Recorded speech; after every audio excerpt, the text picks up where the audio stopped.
Hello everyone, मैं हूं अनुज तोमर और आज हम लोग यहाँ पे देखेंगे नॉन नरेटिव पोइट्री में जो हमारा फर्स्ट टाइप है वो है लिरिक। और इसमें देखेंगे इसकी डेफिनेशन, हिस्टोरिकल बैकग्राउंड और इसके बारे में देखेंगे कैरेक्टरिस्टिक्स और किन किन पीरियड्स में जो लिरिक हैं उनका बहुत ज़्यादा इम्पोर्टेंस रहा और किन किन पीरियड्स में इसको बहुत ज़्यादा लिखा गया। तो सबसे पहले देखते हैं कि एक ब्रीफ इंट्रोडक्शन हो जाए लिरिक का। तो लिरिक के बारे में है, the word lyric has been taken from or you can say derived from the Greek word lyre. Lyre जो शब्द है वो है ग्रीक और इसका मतलब होता है, the meaning of lyre is a musical instrument. तो एक प्रकार का जो लायर शब्द था उसका मतलब जो मीनिंग था, लिटरल मीनिंग था, वो था अ म्यूज़िकल इंस्ट्रूमेंट। तो एक प्रकार से आप देखिए जो लिरिक शब्द आया है वो आया है लायर से, जो कि है ग्रीक। ठीक है, तो नेक्स्ट हम लोग बात करते हैं हिस्टोरिकल बैकग्राउंड की।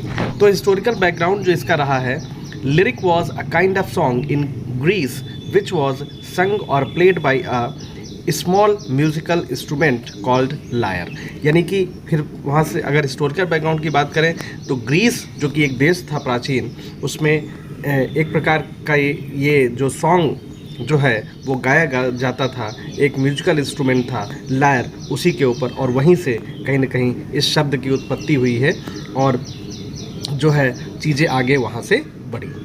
अब हम लोग बात करते हैं डेफिनेशन की। तो डेफिनेशन की अगर हम बात करते हैं तो a lyric is a short poem which expresses the personal mood and feelings in it. The poet expresses his personal thoughts, emotions and his inner feelings in a musical way। तो यानी कि जो लिरिक है, जो एक प्रकार की non narrative poetry का फॉर्म है, फर्स्ट फॉर्म हम इसको मानते हैं, पार्ट मानते हैं। तो इसमें जो पोएट होता है वो अपनी फीलिंग्स को एक्सप्रेस करता है, मूड को एक्सप्रेस करता है और कैसे वो सोचता है, क्या उसकी फीलिंग्स हैं, क्या उसके थॉट्स हैं, क्या इनर फीलिंग्स हैं, ये सारी चीज़ें वो एक्सप्रेस करता है। लेकिन जो एक्सप्रेस करने का जो तरीका होता है वो म्यूज़िकल होता है। ठीक है, तो ये आप आसानी से समझ गए होंगे। Lyric is a poetic expression of a strong emotion as a love, hope, grief, fear, devotion, patriotism and friendship etcetera. अब देखिए जो इसके टॉपिक हो सकते हैं या किस विषय पे इसको लिखा जा सकता है, तो वो हैं प्यार के ऊपर लिखा जा सकता है, होप, ग्रीफ, फियर, डिवोशन, और पैट्रियटिज्म मीन्स होता है देशभक्ति। ठीक है, और फ्रेंडशिप आप जानते ही हैं। तो ये जो कुछ एक टॉपिक हैं, ठीक है, इनके ऊपर विशेष करके लिरिक्स जो फॉर्म है, जो कि नॉन नरेटिव पोइट्री की फॉर्म है, इनको लिखा जा सकता है। अब देखते हैं किसने इंट्रोड्यूस किया। तो आपने एक नाम सुना होगा, sir Thomas Wyatt. This name is very famous as far as the two things are concern, to you can say keywords are concern. यहाँ पे पहला तो आपका है जो लिरिक की हम बात कर रहे हैं, और दूसरा है सोनेट। सोनेट को भी इन्होंने ही इंट्रोड्यूस किया था और लिरिक को भी कहीं ना कहीं इन्होंने ही इंग्लैंड में इंट्रोड्यूस किया। तो देखते हैं सर थॉमस यॉट को। An English politician ambassador Sir Thomas Yot introduced lyric in England. He is also known to introduce sonnet। यानी कि सोनेट और लिरिक दोनों को इंट्रोड्यूस करने वाला एक ही नाम था, सर थॉमस यॉट, और ये लगभग 16वीं सेंचुरी के आसपास के थे।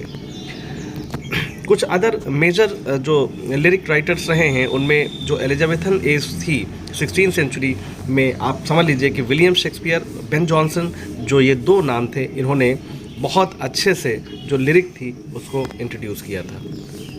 नेक्स्ट हम बात करते हैं अगर रोमांटिक पोइट्स की।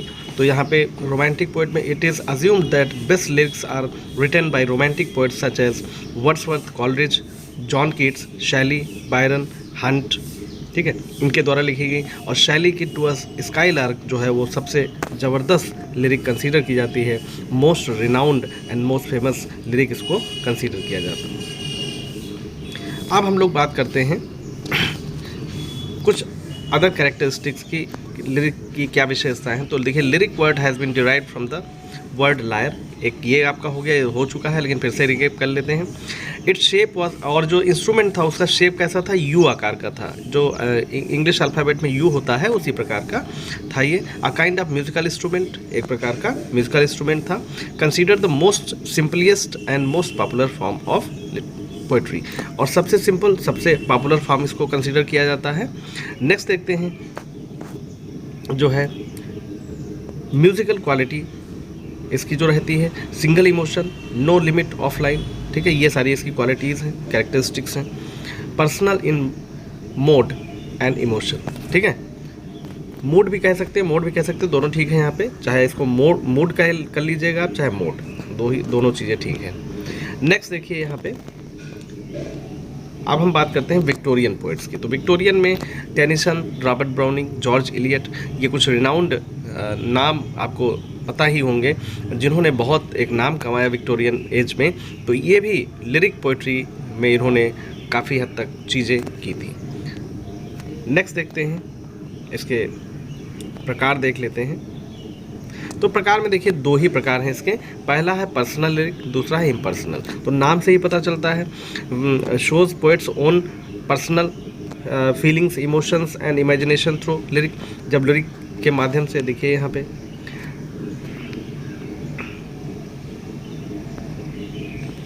आप समझ में आ गया होगा आपको, इसमें पोएट अपने विचार रखता है, कैसे, अपनी फीलिंग्स, अपने इमोशंस को, इमेजिनेशन को थ्रू लिरिक, ठीक है। तो वो पर्सनल होती है। इम्पर्सनल क्या है, जो सोशल होती हैं, फेस्टिव होती हैं, या फिर मैरिज से संबंधित होती हैं। तो इस तरह से ये चीज़ें आपको क्लियर हो गई होंगी, ठीक है। तो ये हमारा टॉपिक जो लिरिक था वो आज हो गया। तो एक बार फिर से हम लोग यहाँ पे रिकैप कर लेते हैं चीज़ों को। देखिए, जो लिरिक था वो कहाँ से आया था, ग्रीक से, और किस शब्द से बना था, लायर से। And the literal meaning was of lyre was a musical instrument. इसको किसने इंट्रोड्यूस किया था इंग्लैंड में, सर थॉमस यार्ड ने। इसके बाद एलिजाबेथन पीरियड में शेक्सपियर और बेन जॉनसन ने इसमें काफ़ी हद तक चीज़ें लिखी। फिर उसके बाद रोमांटिक पोएट्स, फिर विक्टोरियन, यानी कि लगभग 3 जो एजेस थी उनमें इसका बहुत ज़्यादा इम्पोर्टेंस रहा, ठीक है। तो आज के लिए इतना ही। फीडबैक ज़रूर दीजिए, थोड़ा सा हमने तरीके को बदला है और ज़्यादा डीप में जाके हम चीज़ों को अब देख रहे हैं। तो ये कैसा लगा आपको वीडियो, ये ज़रूर बताइएगा। Thank you very much.